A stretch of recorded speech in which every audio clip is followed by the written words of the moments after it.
have some good strategies on how to acknowledge and deal with your own emotions as well as those of the children, adults and parents you have to deal with in your work.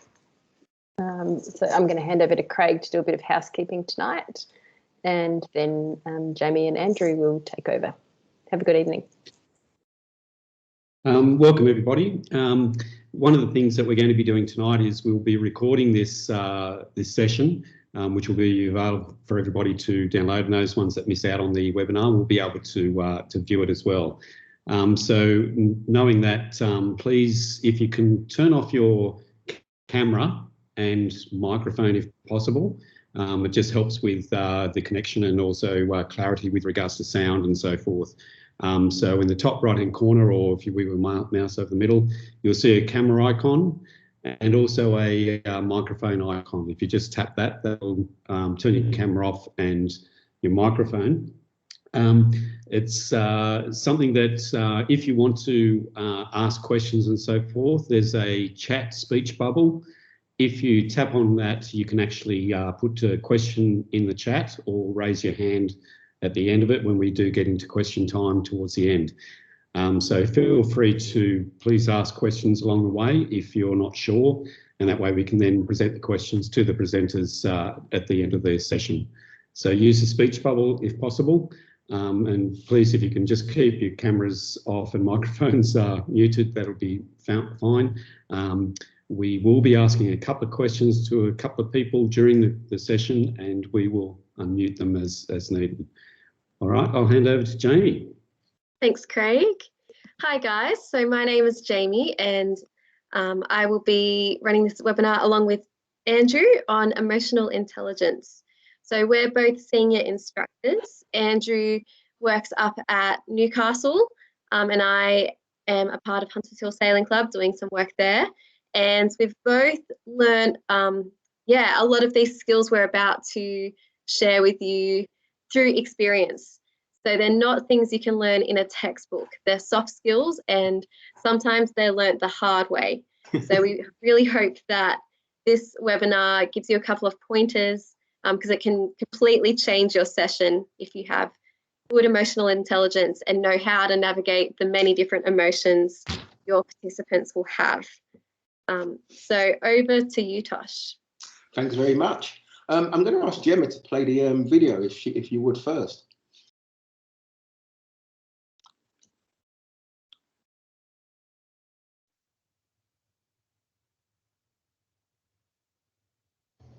She still loves him, I guess.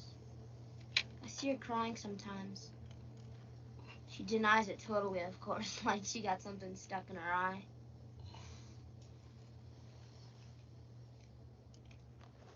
Why do you cry? You mean people? Yeah. I don't know. We just cry. You know, when it hurts.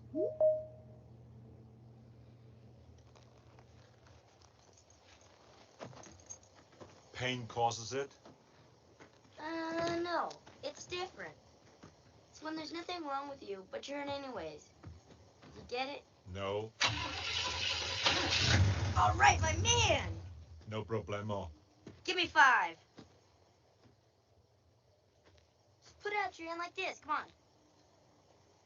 All right, now hit me. Give me 5. Do the same thing, do the same thing. All right. Thanks, Gemma. I'll just wait for the screen to go back to Jamie.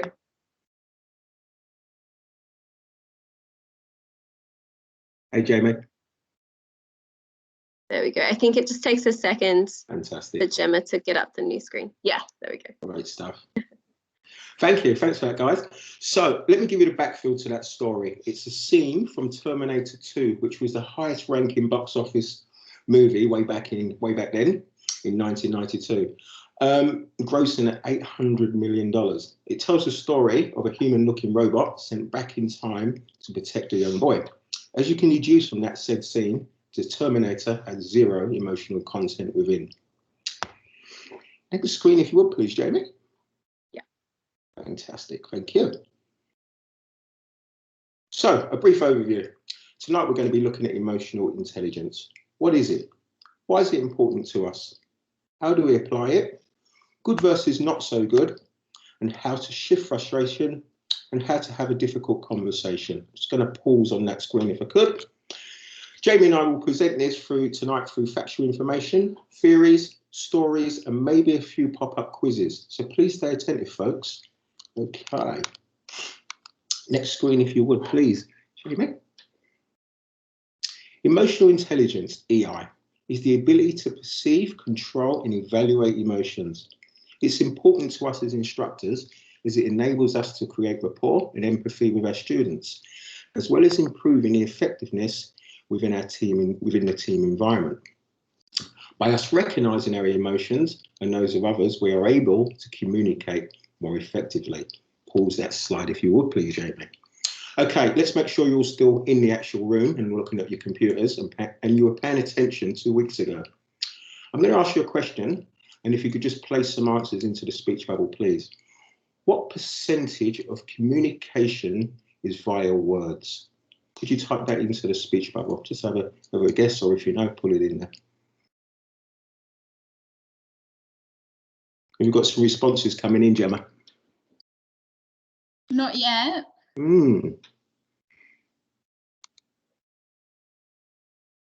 Special prize. Go in. There you go. So we've got one person who says 40%, another that says 30%. We've got one answer with 10%, 60%, 50%, 10%, and 7%. So there you go. Lots of varied answers from 7% to 60%. Okay, next screen, if you would, please. Fantastic. So tuned EI equals effective communication. Communication actually is 55% body language, 38% tone, 7% words. So whoever's close to 7%, big yourself up. Well done. So that's surprisingly low, actually, isn't it?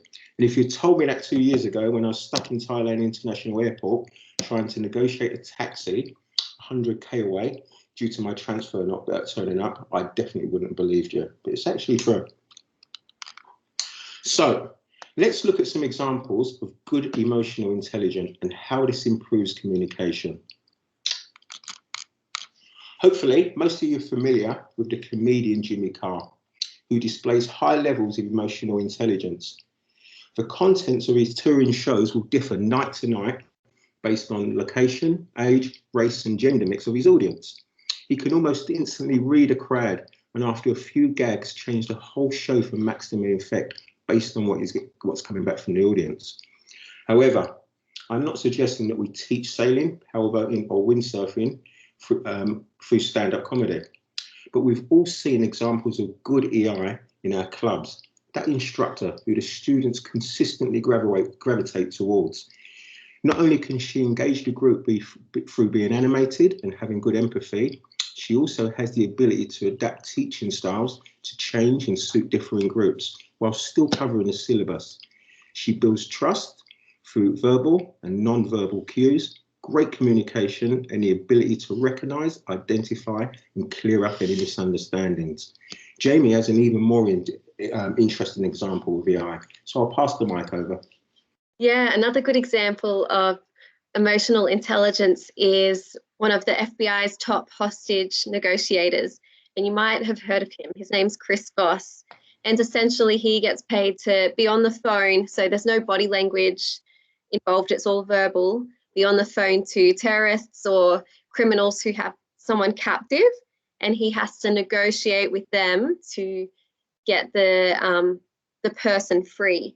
And he is pretty good at his job. He often gets it done in a way that they don't get hurt and they don't actually end up worse off for it.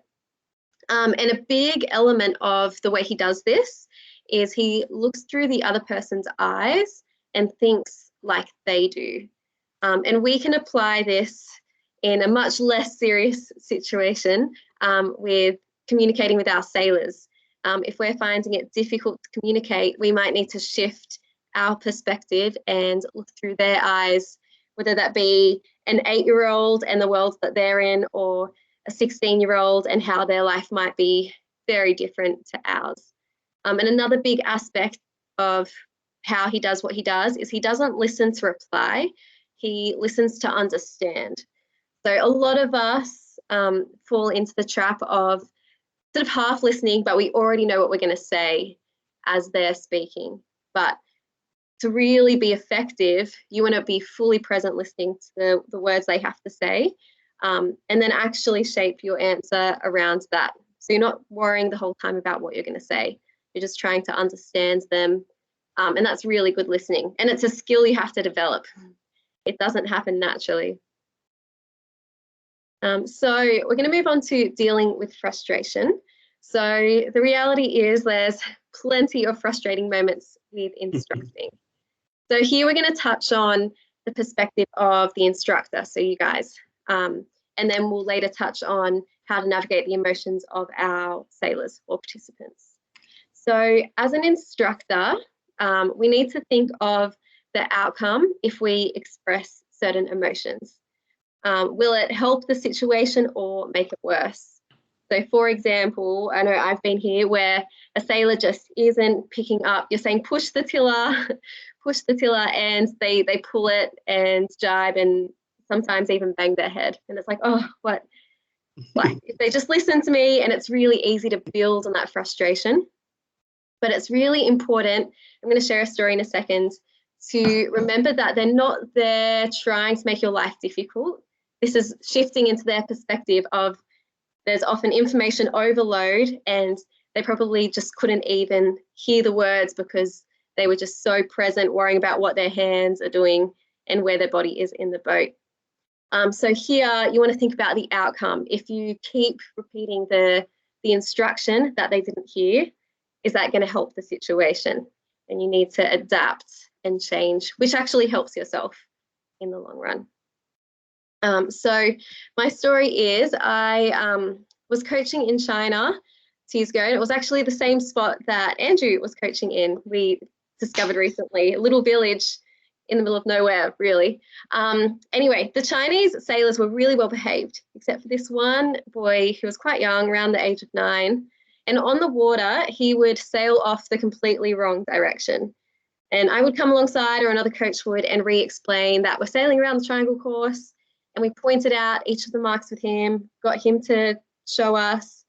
And then he would do that for 2 marks and then end up sailing off into the opposite direction again.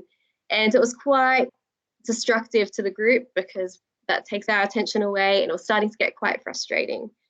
But on the last day, when it was time for him to go home, so they were here on this camp, one of the coaches told me that he was scared to go back home because his dad fights him. And it was here that I understood why he struggled to cooperate out on the water. There was a lot more going on in his life than met the eye, and it was actually really sad. And the point here is that we have no idea what's going on in other people's lives, even if they're really young. And nine times out of 10, a difficult kid doesn't actually want to make your life difficult. And there's often a reason for the way they're behaving.